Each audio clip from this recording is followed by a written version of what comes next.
Earl Monroe spent his whole childhood on the Philly playgrounds playing basketball. He continued to work on his game until he finally got a shot. While at prep school, his play in the rec center would catch the eye of Leon Whitley, and Earl was now playing at Winston-Salem State. He had a dominant college career, averaging 41 points as a senior while also winning a national championship. When he was drafted second overall to the Bullets in 1967, he immediately showed off his talents, even dropping 56 points against the Lakers. He and Wes Unseld would entertain fans in Baltimore for years, but after the Bullets were swept in the finals, he got into a messy contract dispute with the team. Earl was traded to the Knicks, where he and Walt Frazier worked well together in the backcourt, as the Knicks won their second championship in 1973. Earl was so creative with the ball in his hands that you were on the edge of your seat whenever he had a one-on-one situation. He could penetrate and finish with a fancy layup, or he could pull up from 15 feet and knock down jumpers all day. His personality and style of play made him a popular player during his career. In today's video, we'll look at the legendary run of the Pearl. Welcome to PC Hoops, and let's get down to it.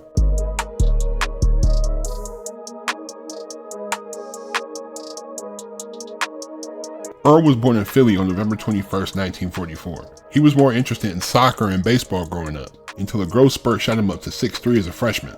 Earl always practiced his handles in the playgrounds as a kid, so he was a great player at John Bartram High. Some of his teammates even called him Thomas Edison because he invented so many moves. Earl's mother would motivate him by telling him to remember the players that would trash talk him and write their names in a notebook.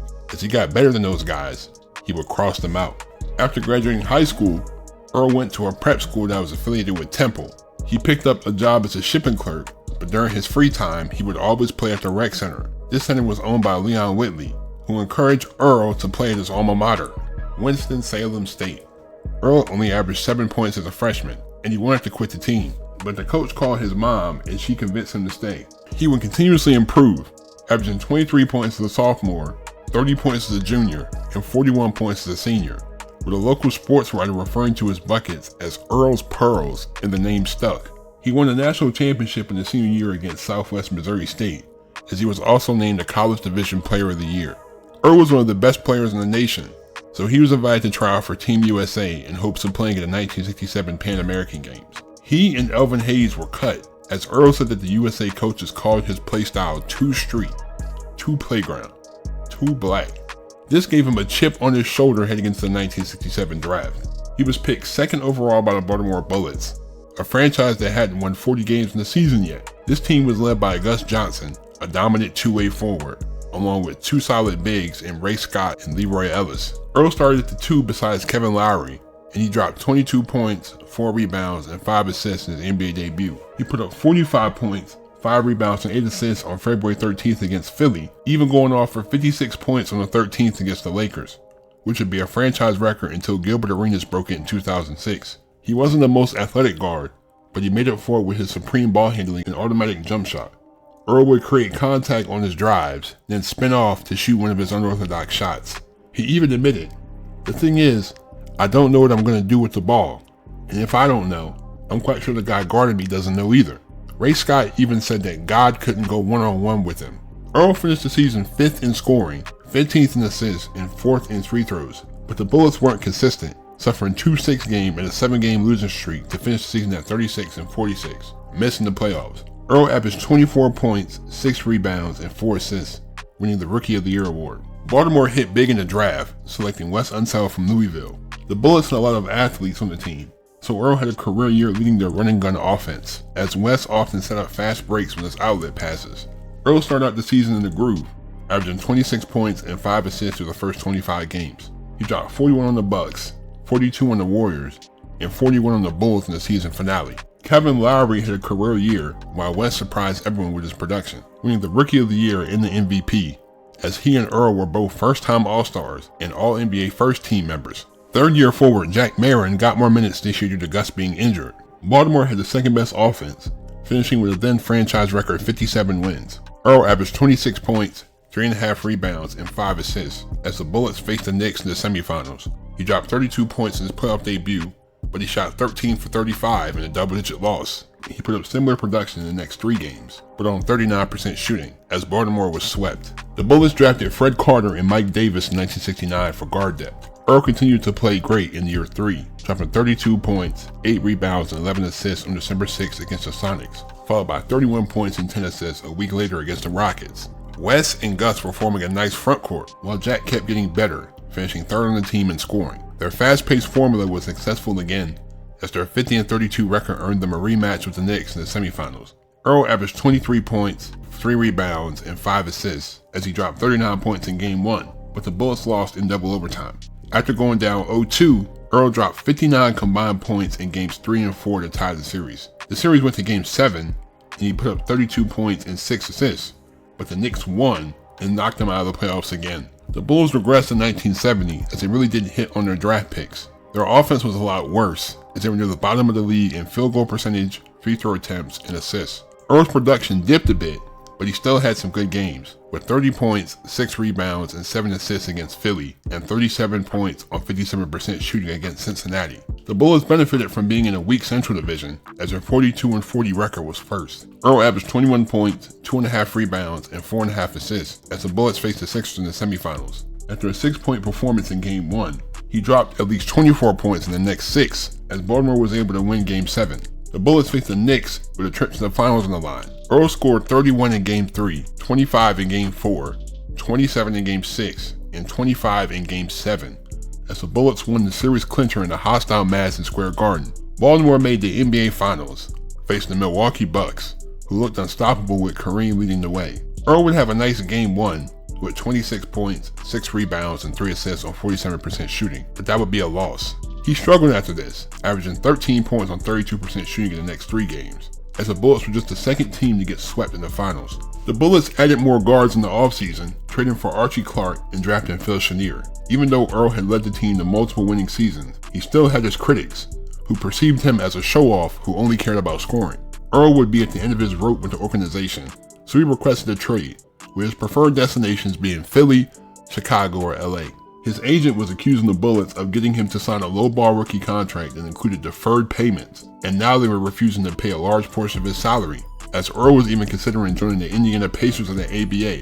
He was suspended by the team after his trade request became an ultimatum. After they started out 2-7 on the season, the Bullets really didn't have leverage, so they accepted a trade that sent Earl to the rival Knicks in exchange for Dave Stallworth, Mike Reardon, and cash. Critics also questioned whether Earl's isolation style would work with the team-oriented Knicks, but upon his arrival, he and Walt's personalities were an interesting pair, as they would be known as the Rolls-Royce backcourt. Earl was playing off the ball for the first time in a couple years, and his role changed. "I'm more dedicated, sure, and a different kind of player," he told Hoop magazine. "With Walt Frazier around, I don't handle the ball as much, but as great as a team as the Knicks are, it boils down to one-on-one."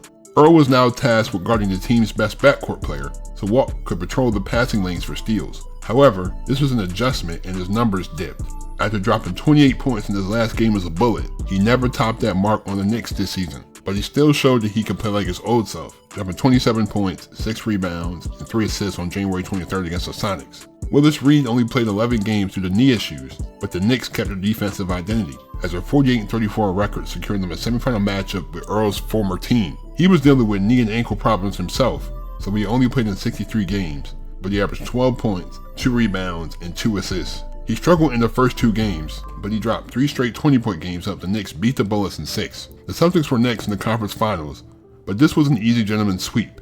New York made the NBA Finals for the second time in 3 seasons, facing the Lakers and their aging stars. But Earl didn't have a good finals for the second time, as he only scored double figures once, with the Knicks being eliminated in 5. In his first full season with the Knicks, Earl played a lot better and he had the most efficient year of his career up to that point.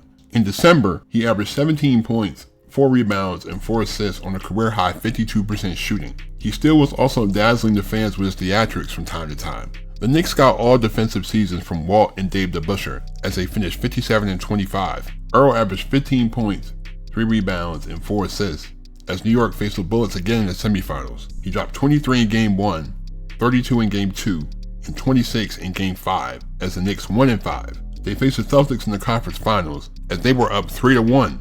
The Knicks lost Game 6, but Earl dropped 22 points on 11 of 19 shooting. New York won Game 7 on the road and made it back to the NBA Finals, faced the Lakers again. Earl would finally have a great final series, dropping 21 points and 6 assists in Game 3, and 23 points and 4 assists in Game 5. as the Knicks won both to win the series in a gentleman's sweep, giving Earl his first ring. Earl started out the 1973 season rehabbing a knee injury, so he wouldn't make his debut until late December. He would work his way back into the starting lineup, and he filled the stat sheet, jumping 23 points, 4 rebounds, 5 assists, and 4 steals on February 5th against the Suns, and 29 points, 5 rebounds, and 3 steals 2 weeks later against Portland. Willis Reed's knees were failing him again, limiting him to 19 games this year. Phil Jackson had a career year, while apart from the 3 stars, Dean Meminger provided solid production. The Knicks had the slowest pace in the league, as they still remained a defensive team, but they were one of the lowest scoring offenses. But 49 wins was enough to secure a semifinal matchup with the Capital Bullets. Earl averaged 14 points, 3 rebounds, and 3 assists, as he broke out for 26 points, 6 rebounds, and 4 assists in the Game 1 win. He dropped 23 in Game 4 and 30 in Game 7, as the Knicks moved on to face the Celtics. Earl had 2 20-point games, but Boston was a much better team, and they won in 5. The Knicks were a lot different in 1974, as Jerry, Willis, Dave, and Dick all retired, with their championship window all but closed. John Giannelli was the new starter at center, while Phil started at the 4, with Hawthorne Wingo getting good minutes off the bench. Earl was finally healthy this season, so he would have a career resurgence, dropping 35 points on Halloween against the Hawks, and 38 points, 6 rebounds, and 5 assists on January 8th against the Sonics. January was actually his best month, as he averaged 22 points on 46% shooting. Earl was a top 20 scorer, making his first All-Star game in 3 years, as Knicks fans would finally get to see the Rose backcourt at full strength. But they weren't the same elite defense they used to be, but they still had a low-scoring offense, as they had their first losing season since 1966. But a 40-42 record was enough for a first-round matchup with the Houston Rockets. Earl's much-improved season saw him average 21 points, 4 rebounds, 3.5 assists, and 1.5 steals. But he really struggled in the postseason. He dropped 14 points, 4 rebounds, and 2 steals in the Game 2 win, but he shot below 25% in Games 1 and 3, and the Knicks were blown out in Game 3 to lose the series. The Knicks knew that they needed more scoring, so they traded for All-Star forward Spencer Haywood. Butch Beard was brought in to back up Walt, but Frazier would miss 23 games with injury, and the Knicks would suffer without him. Earl continued his momentum from last year, dropping 36 points in the 3rd game of the season. He also had a near triple-double on February 17th against Golden State, with 27 points, 9 rebounds, 10 assists, and 2 steals. Earl was a top 15 scorer this year, but Spencer's production was well below what people expected after 4 straight All-NBA seasons. Bill Bradley was still a serviceable starter, but he was declining. The Knicks disappointed this year, finishing 38-44, missing the playoffs for the first time in a decade. Earl averaged 21 points, 3.5 rebounds, 4 assists, and 1.5 steals. The Knicks drafted Lonnie Shelton in 1976, and he traded for Bob McAdoo early in the season, hoping to pair him in the front court with Spencer. But he would only play in 31 games, as the Knicks were thin on reserve big men.